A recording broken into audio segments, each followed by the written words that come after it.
Good morning po. Tayo po'y mag-aral ng salita ng Diyos. The Book of Romans, chapter 1, verse 16. Hindi ko kinahihiya ang magandang balita sapagkat ito ang kapangyarihan ng Diyos para sa kaligtasan ng bawat sumasampalataya. Una sa mga Hudyo at gayon din sa mga Griego. I am not ashamed of the gospel. Totoo kaya yan sa buhay ng maraming Kristiyano ngayon. Kadalasan po nakikita ko, marami pong Kristiyano ang nahihiya pong mag-share ng gospel. Kasi po marami sa atin, hindi natin naunawaan kung papaano. Alam niyo po, yung nangyari kay Peter and John na pinag-aralan natin yesterday, pwede pa rin pong maganap sa panahon natin ngayon. Kaya lamang po, mali po minsan yung idea natin ng evangelism. Akala natin yung pupunta pa tayo sa isang malayong lugar, mangangaral doon, at magmimisyon para po maipangaral yung mabuting balita doon sa mga lugar na kung saan hindi pa naaabot ng salita ng Diyos.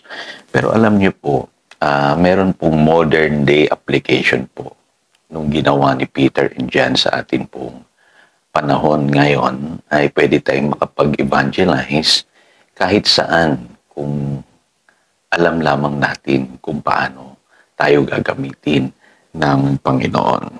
Alam niyo po, ang bumago po sa aking pananaw sa evangelism ay yung pong karanasan ng isang kaibigan na nakilala ko noon. Alam niyo po, meron po akong kaibigan noon na kapareho ko rin po na gustong maglingkod sa Panginoon, magpastor. Kaya lang, nung mga panahon na yun, pareho po kaming nahihirapan sa buhay. Pareho kaming may binubuhay na pamilya. Kaya napilitan kaming magtrabaho. Kaya isang araw po, pinuntahan ko siya doon sa kanyang kumpanyang pinagtatrabahuan. At nagulat po ako sa ginawa ng Panginoon sa kanyang buhay. Bagamat siya po hindi naman tapos ng kolehiyo at vocational course lamang yung kanyang natapos, ay ginawa siyang manager ng kanyang boss. Kaya nagtanong ako kung paano nangyari yun sa kanyang buhay. Ang sagot niya po sa akin simple lang. Sabi niya, minsan nakita ko yung boss ko, masakit ang ulo, pinag-pray ko. At umalwan yung pakiramdam ng aking boss. From time to time, lagi niya na akong tinatawag para mag-pray over sa kanya. Kaya pag may mga project kami, meron kaming mga gagawing activities, ako yung ginagawa niya na panalangin. Kumbaga, ako yung nagpe-pray over.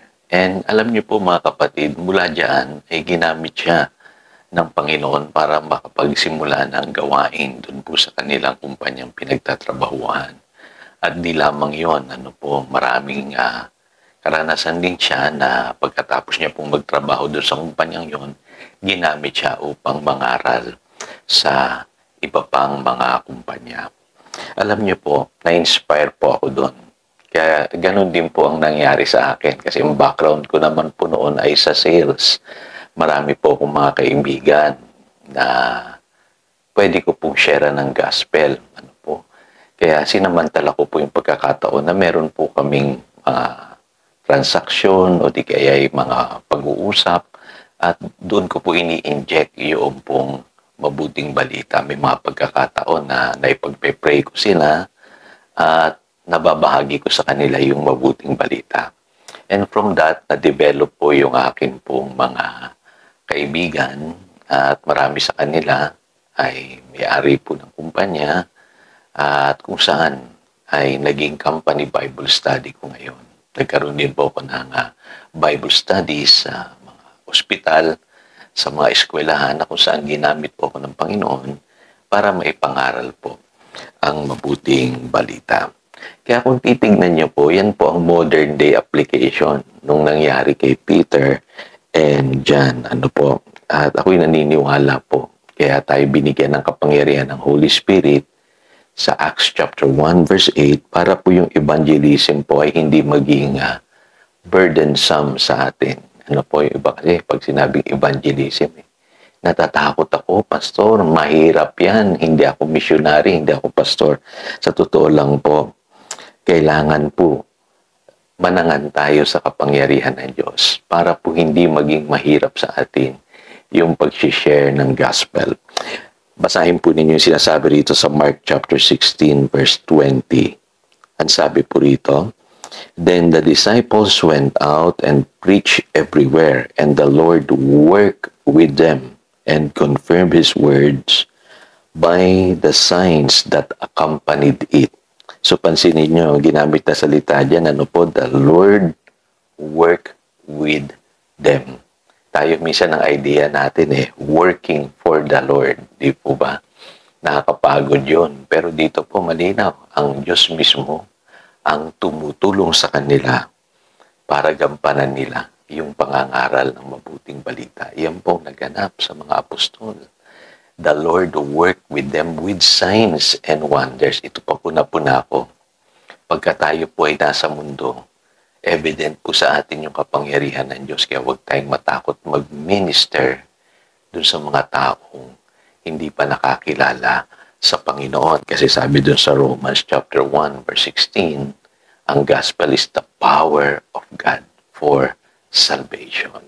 Kaya magtataka kayo, magiging blessing kayo, makakapag-minister kayo doon po sa inyong mga pinagtatrabahuan, sa inyong mga offices, sa inyong neighborhood, sa inyong eskwelahan, maging sa social media, sa internet, at maging sa overseas.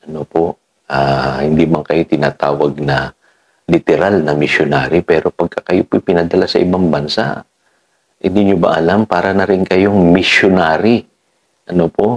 Kasi po, mahalaga yung katotohanan na maintindihan natin na tayo po ang church. Ang Bible, malinaw po yan na sinasabi, ang church po hindi building, kundi tayong mga sumampalataya sa Panginoong Yesus. Kaya di ba sabi sa Mark chapter 16 verse 15, go into all the world and preach the good news. So ibig sabihin, yung mundo mismo ang ating pulpito. Kaya instead of bringing people to church, tayo po yung magdadala ng church sa kanila. Kasi hindi pa sila nakakilala sa Panginoon. And then someday, madadala natin sila sa church. Kaya you are the church, kapatid. Tandaan mo yan. And the world is your pulpit. Pangalawang katotohanan, yung salitang minister. Akala natin bagay lamang yan sa mga pastor, sa mga leaders, sa mga Bible study leaders. Hindi po. Lahat tayo minister. Ibig sabihin po ng salitang minister, to serve others. Kaya sabi sa 1 Peter chapter 4 verse 10, each one of you should use whatever gift he has received to serve others. Kasi ang dami nangangailangan, kapatid. Minsan yung iba, kailangan lang nila counseling. Yung iba, prayer. Yung iba po, yung presence nyo lamang. Makakatulong na sa kanila yon, yung mag-encourage kayo sa kanila. So mahalaga yan mga kapatid, yung preaching the good news, maraming paraan po yan. Depende po sa gift na ibinigay sa inyo ng Diyos.